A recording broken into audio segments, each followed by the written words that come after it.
पुराणा कटक पूर्वतन मंत्री अध्यक्षतार बीजेडी कर्मी सम्मिलन बौद्ध जिला पुराणा कटक पूर्त डाकबंगला गुरुवार संध्या 7 घटिका समय बीजेडी कर्मी सम्मिलन बैठक अनुष्ठित हो जाइछि।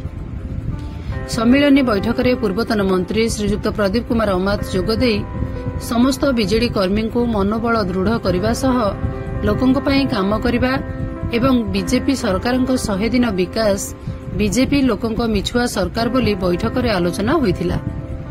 बीजेडी लोकों काम करुथिला एवं आगामी दिन में लोकों काम करिबो एथिरे कौनसी तिले मात्र अवहेला नाही बोली मंत्री उपस्थित कर्मी को निजर गुरुमंत्र देइथिले।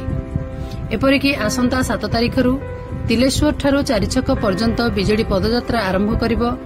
जिलार स्वास्थ्य अवस्था, कृषि क्षेत्र, जलसेचन व्यवस्था, स्कूल पिलांक ड्रेस और मागणा बही बंटन उपरे उद्वेग प्रकाश करथिले।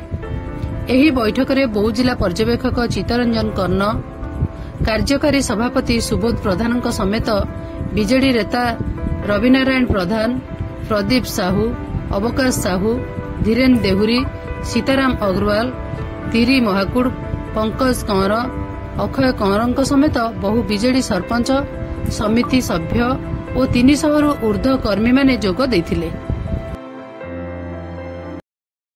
बौद्धरू बैद्यनाथ सामल सहित हरभंगारू चित्तरंजन सिंह रिपोर्ट, मो जिला खबर।